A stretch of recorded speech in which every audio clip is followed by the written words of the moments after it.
Bonsoir les amis, j'espère que vous allez bien. On se retrouve pour ce résumé du match, résumé du live ce soir. C'était un match qui opposait Nîmes à l'Olympique de Marseille. Marseille s'est déplacé à Nîmes et a ramené 3 points. C'est l'essentiel. Une victoire, une assez belle victoire en fait, avec 2 buts. Le premier à la 57e de Dario Benedetto, enfin dans le jeu.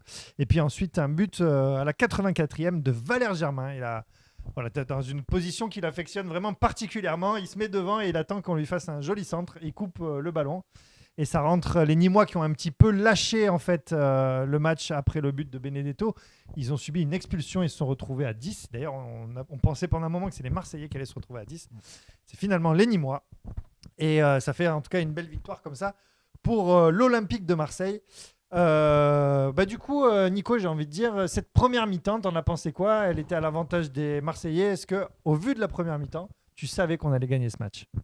La première mi-temps nous a mis des doutes par rapport surtout à l'arbitrage, je pense. L'arbitrage avec le nombre de cartons qui arrivaient justement, comme tu disais, savoir si on allait finir à 11 Ouais. ou pas.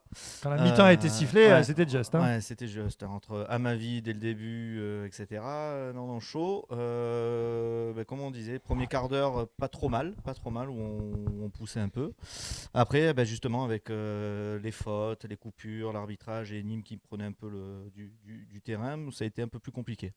Amar, la première mi-temps, est-ce qu'elle t'a plu déjà, j'ai envie de dire la compo, le schéma tactique, la façon dont Villas-Boas a abordé ce match. Est-ce que toi, ça t'a plu? Oui, face à une équipe un petit peu embêtante, on va dire. Elle est un petit peu embêtante, Nîmes. Mais c'est une équipe, on sait, depuis le début de la saison, qui craque à la fin, qui n'est pas assez solide mentalement, on le sait.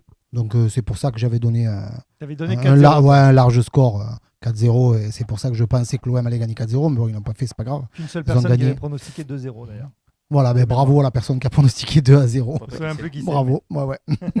Et non, sur la première période, l'OM se cherchait énormément. L'arbitre a vraiment cassé le jeu. C'était compliqué de s'exprimer. Et il y a eu beaucoup trop de cartons. Les joueurs ont eu très peur. Je crois que c'est en première mi-temps que Villas-Boas prend le rouge. Et Villas-Boas qui prend un rouge tout Qui à prend fait un en rouge, première qui finit à la mi-temps. tribune. Très Ça- sévère quand même pour avoir applaudi une décision arbitrale avec laquelle il était Ah, pas qui était d'accord. ridicule. Ouais, mais elle était ridicule. Qui était Bon, enfin, ridicule, on peut le ouais. dire. Au final, bon, on aurait mérité de mener au moins 1-0 en première période. On l'a pas fait, on était à 0-0, mais c'était intéressant quand même. Il n'y avait pas tout à jeter. C'est vrai. Il n'y a pas eu tant d'occasions que ça pour nous en première mi-temps. Il y avait eu quand même une transversale de Nîmes, on peut le rappeler, sur coup de pied arrêté. Ouais. Et puis donc finalement, c'est ça, 0-0 à la mi-temps. Puis là, on peut se dire que ça peut être le match piège quand même. C'est ce vieux match que tu domines, que tu es censé gagner. Puis finalement, tu marques pas, tu prends un carton, un péno, un truc, puis après tu cours après le score. Et voilà, finalement, non, c'est pas le scénario qui a été retenu. Deuxième mi-temps. Nico, cette deuxième mi-temps, voilà, c'était la mi-temps. J'ai envie de dire au but de Benedetto, on savait qu'on allait gagner. Benedetto qui marque alors qu'en première mi-temps on n'aurait pas parié dessus. Et ouverture de Benedetto, le rouge derrière qui nous aide beaucoup, le but de Germain et à partir de là, même avant le but de Germain, Nîmes avait lâché au rouge. C'est ça, au rouge c'était fini. Ouais. Ce but de Benedetto, il est très beau. Hein. On peut le dire, c'est une ouverture d'Alvaro de très très loin. Contrôle de Benedetto dans la course. Ouais, et petit piqué sur le gardien. Et petit piqué, il bat Baptiste René. Amar, toi, cette deuxième mi-temps, en fait, tout s'est passé comme prévu pour toi. Ouais, tout ce que je pensais en fait. L'équipe qui allait lâcher mentalement, physiquement, et l'OM qui allait en profiter, surtout avec ses rentrées. Il fait toujours des rentrées comme des chevaux de course, il rentre 3 d'un coup, 2 d'un coup. Parce qu'on a droit à 5 changements depuis le Covid, donc c'est intéressant pour lui. Apparemment, ça lui plaît à Villas-Boas de faire tous ces changements. Et c'était après, c'était avantageux pour nous, et l'OM a montré son potentiel et son talent. On nous a montré qu'ils étaient au-dessus de Nîmes. Et Nîmes sans son public, c'est vraiment mort, quoi. C'est mort. Avec leur public, tout le monde souffre là-bas. Et là, cette année, ils ont pas de chance. Et on en a profité. Comme nous en Ligue des Champions, je trouve que ça se voit énormément.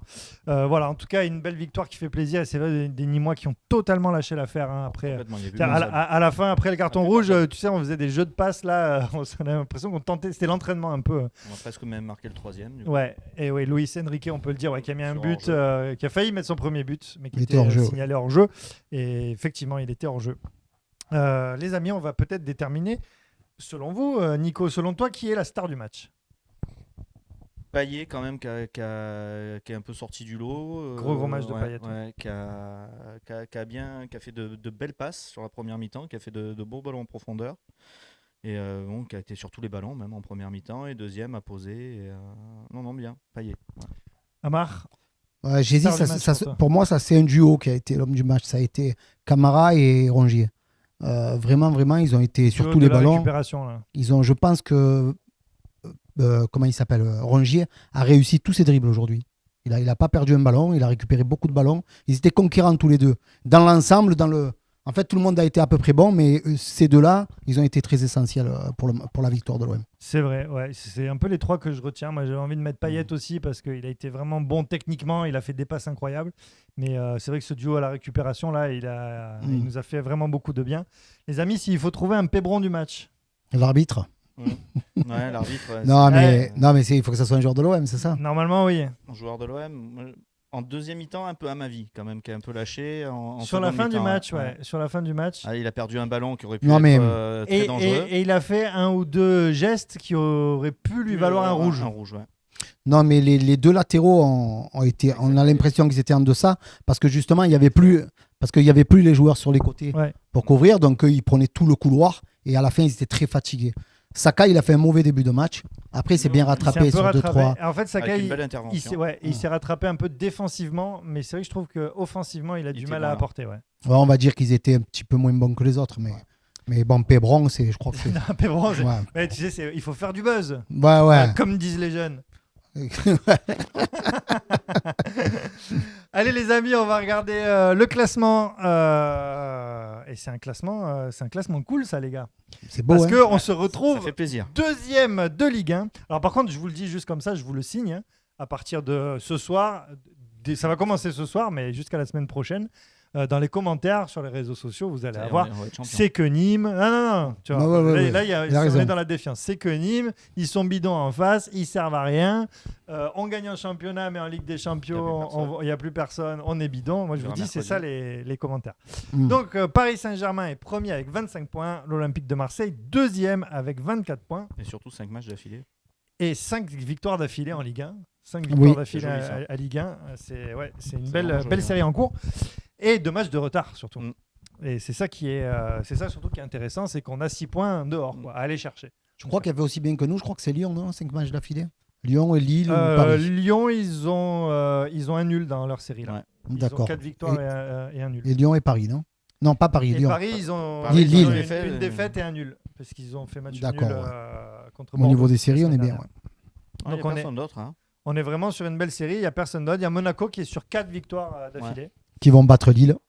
Et qui vont peut-être battre Lille demain, ce qui nous arrangerait. Ce qui nous arrangerait serait un match nul. Voilà, ce serait parfait. On ne veut pas tout avoir. Et voilà, puisque Lille est juste derrière l'Olympique de Marseille, 4e Lyon et 5e Monaco. Voilà, Monaco qui sera notre adversaire de la semaine prochaine. Montpellier est 6e, ce qui est plutôt un bon classement pour celui qui rencontrera Paris demain.